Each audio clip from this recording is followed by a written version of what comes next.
Turn off your lights. Make sure your doors and windows are locked. Things are about to get spooky.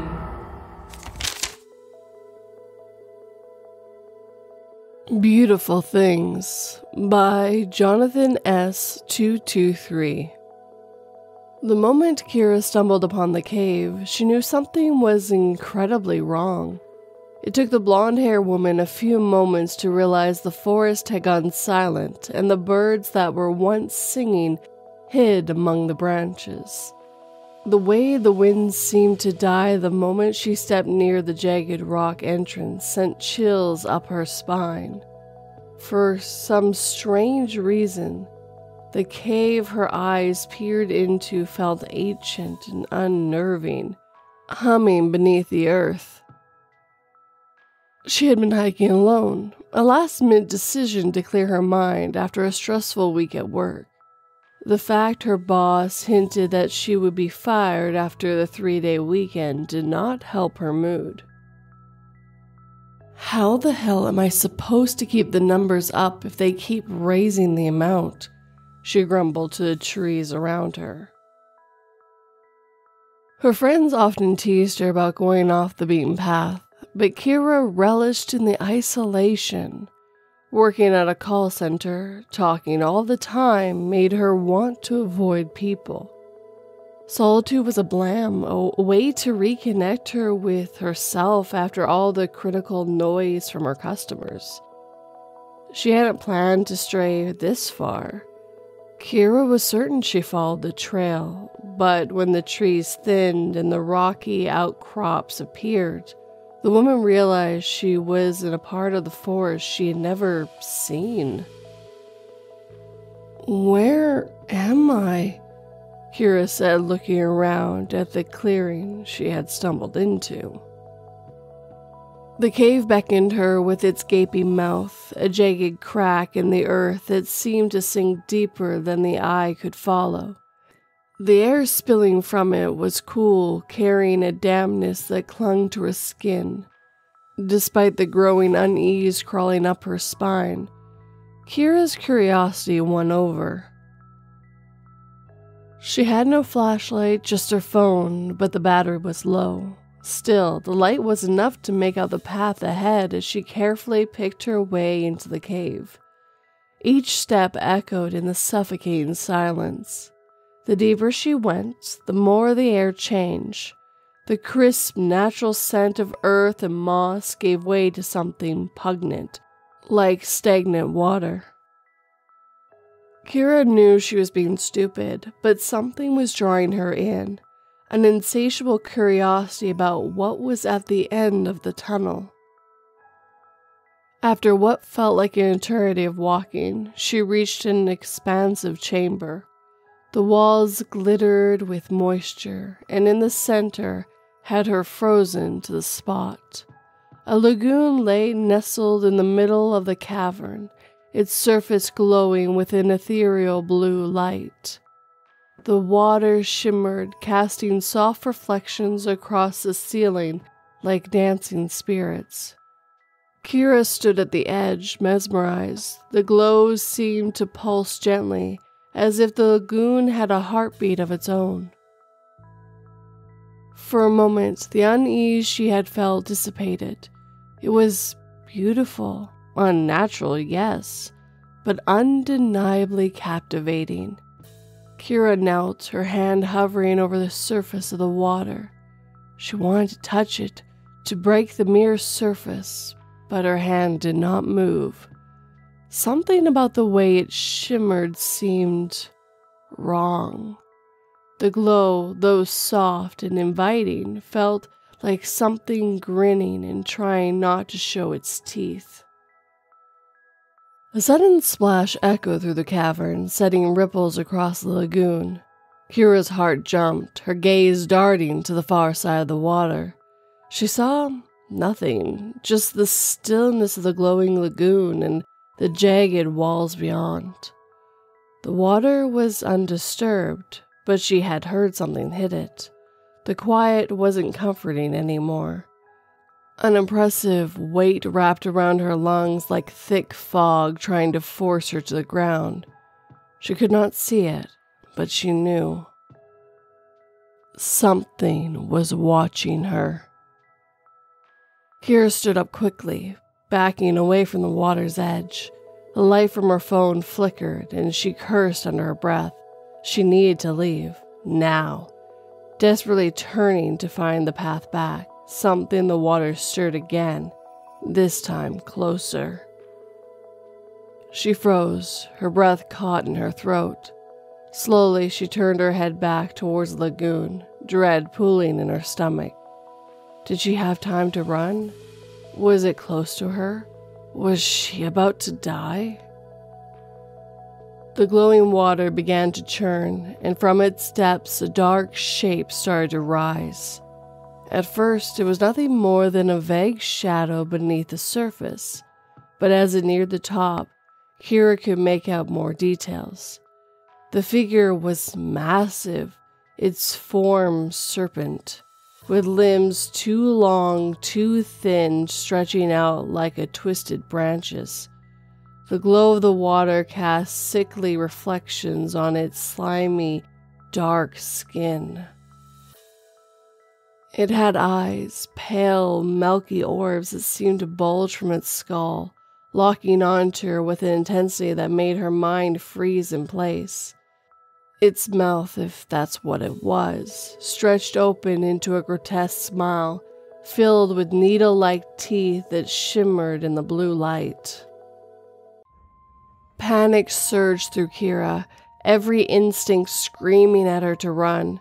She turned and bolted towards the tunnel she came through, but as her feet hit the rocky ground, the creature let out a sound, a low, giggling laugh like that of a child that echoed in the cavern, reverting off the walls like a living thing. It was followed by a splash, and she knew without looking that it was following her. Her phone light flickered again, the battery draining faster now, as if the very air was sucking the life from it. The woman stumbled, her foot catching on a loose stone. She hit the ground hard. The wind knocked from her lungs. For a terrifying moment, she lay there, gasping for breath, her lungs refusing to pull in the air that she desperately craved. The sound of the water sloshing and something wet dragged across the stone floor was audible now. It was slow, but certain. Legs finally started to cooperate, and Kira pushed herself up. She ignored the pain in her ankle and the tremble in her legs. She had to get out. She had to get out now. The tunnel felt longer than what it had been when she came in.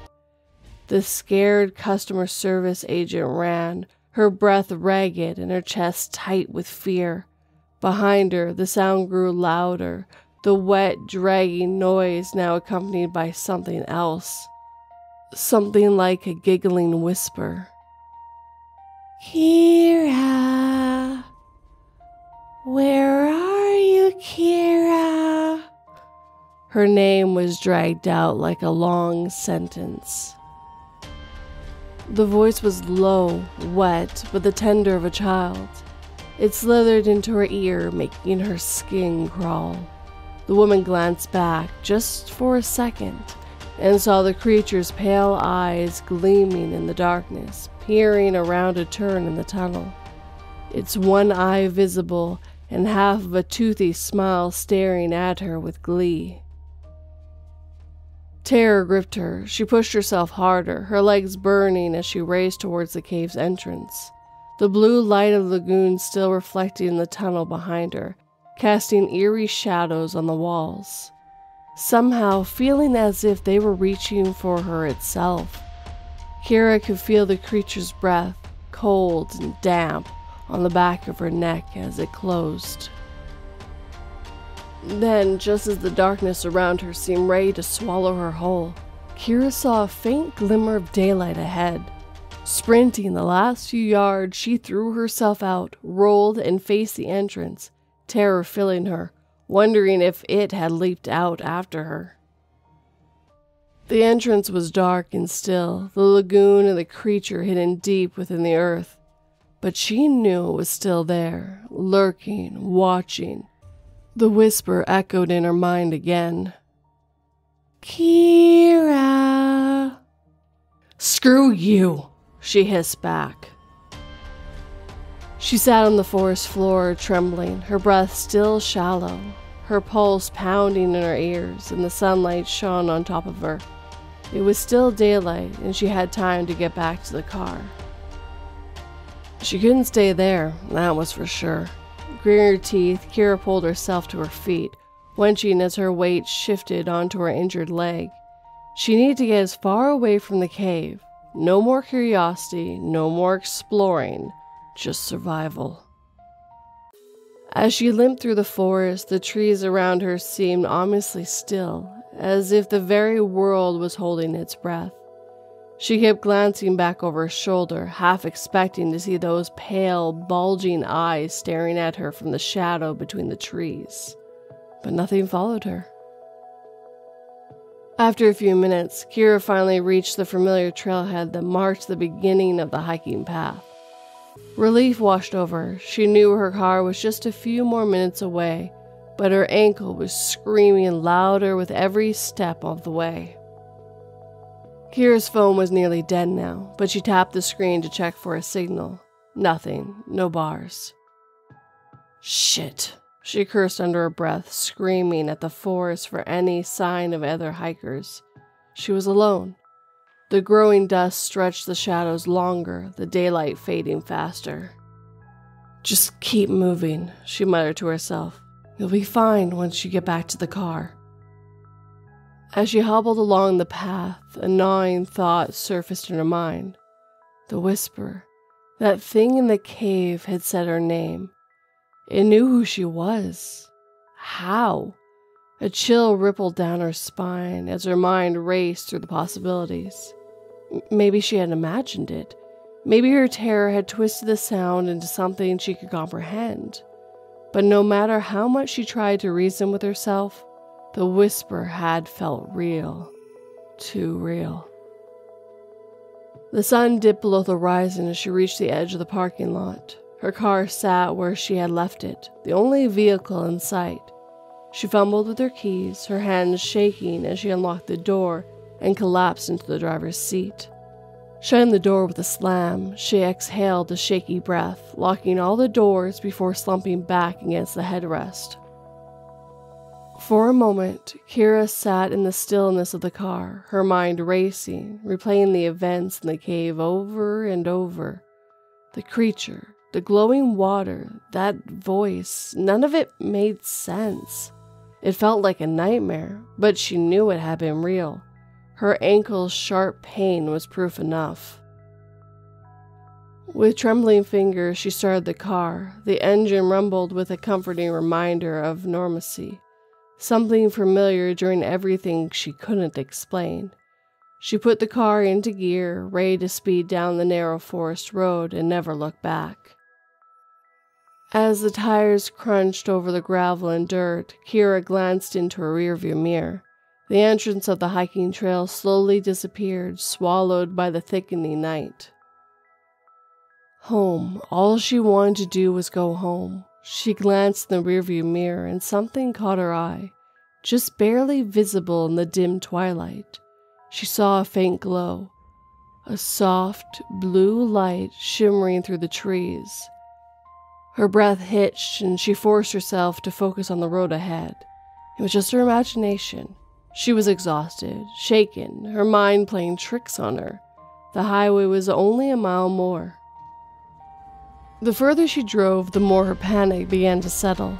The radio buzzed faintly as she turned it on, hoping the music would drown out her thoughts. But the signal was weak, cracking with static. She twisted the dial, trying to find a clear station, but all she got was more hissing and buzzing. Kira, where are you going? I want to play with you. She jerked the wheel, her heart slamming against her ribs as a whispered sound by her ear. She looked in the mirror and saw no one in the back seat. The car swerved slightly before she regained control, her eyes wide and her hands gripping the steering wheel tight. No, Kira whimpered. The road stretched out before her, endless and dark, the trees pressing in from either side. She pressed her foot harder on the gas, the car speeding up as the headlights caved a narrow path through the night. Her heart pounding in her ears, drowning out every rational thought. She had to get out of there, get as far away from the forest, from that cave, from it. But as the car sped down the winding road, the blue glow appeared again, flickering in the distance through the trees. It had followed her. No matter how fast she went, no matter how far she tried to drive, the light was always there, faint but persistent. Come on, Kira. Let me play. I want to feel your sinewy strain as we dance to the Seraphine songs. Listen to the song your voice makes as we dig into your nerves. The whispers were coming from every direction now. It seeped into her mind, cold and wet, wrapping around her thoughts like a touch of something long buried in the depths.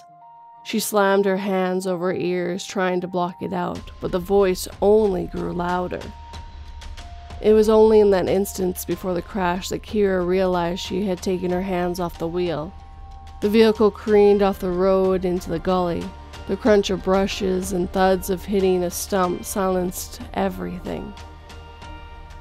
Dazed, she tried to force the door open, and after a few pushes, it popped open. Kira fell to her face and tried to force herself to stand. It was only now that she realized the blue light was around her that reality came rushing back. She had left the safety of the car. Kira could not run. Wet, sticky, incredibly long fingers slid over her scalp from behind, and she let out a cry as sharp claws dug into her forehead to hold her. The woman felt herself being lifted off the ground so that her legs were dangling a good 2 feet from the forest floor. The searing pain swept through Kira's lower back as the impossibly sharp claws pushed through her skin and nicked her spinal column, causing her legs to go limp and useless. There, Kira, it giggled in her ear. Its breath smelled like rotting fish and earth. Don't fight it. I look forward to giving you the privilege of being twisted into the perfection of Seraphis. He enjoys such beauties as you. She did not know if it was the pain or something about the creature who was dragging her to a torturous fate, but she could see in her mind the following morning where the wanderers would find her car miraculously back where it had been, undamaged, and the keys sitting on the cushion. They would look for her for 2 weeks, no one would find her. They would even search around the cave but never see it. But it did not matter. She would have been limbs and bones snapped and rearranged into something beautiful for it who breaks the veil. One thing was certain. No one would see Kira again.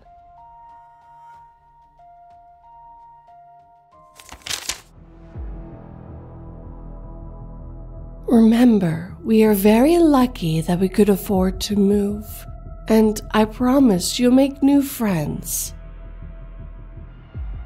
My mother's words meant nothing as I stared out the window of the space capsule, watching Earth light up with nuclear explosions.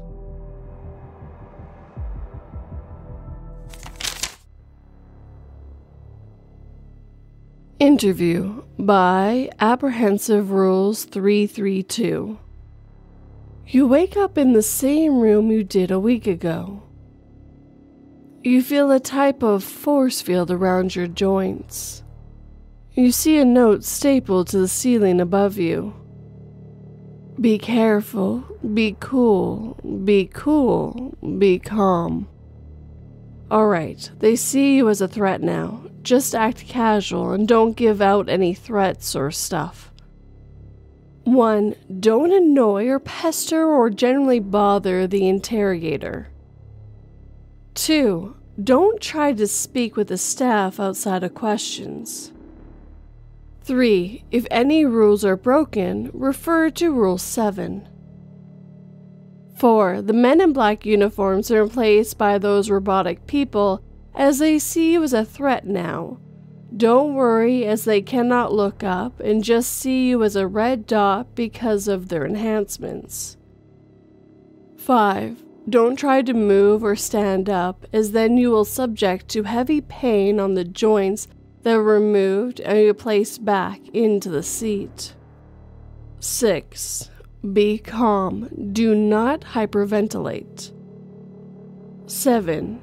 If you refer to this rule, just accept your fate.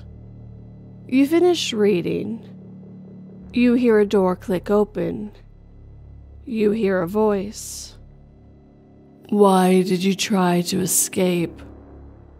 I don't know. Do you acknowledge that the corporation has all rights to, at any moment? Yes. You pass out, feeling a sharp pain in every joint. You hear a voice while your vision fades. 27, get it to its cell.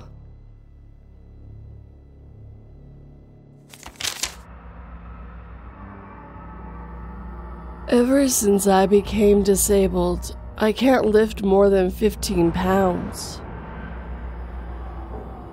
I'll never get out from under this car.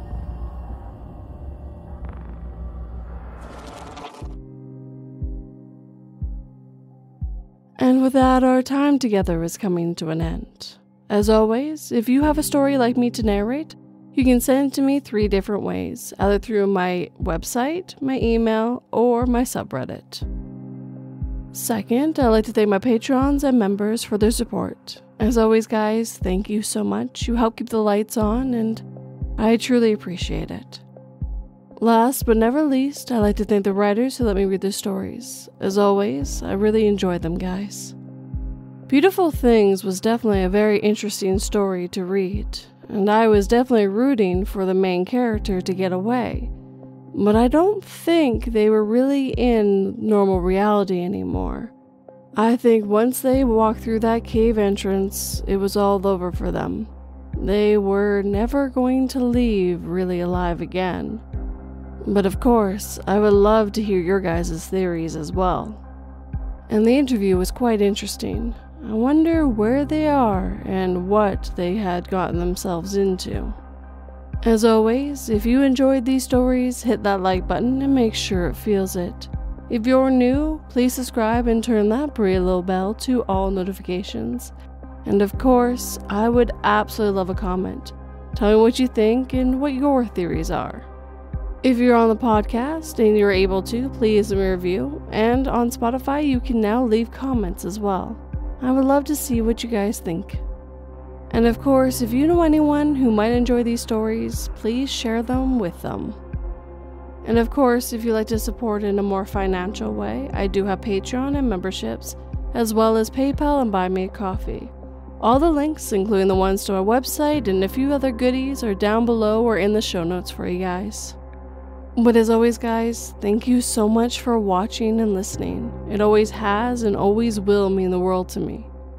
Sleep tight and don't let 42 bite.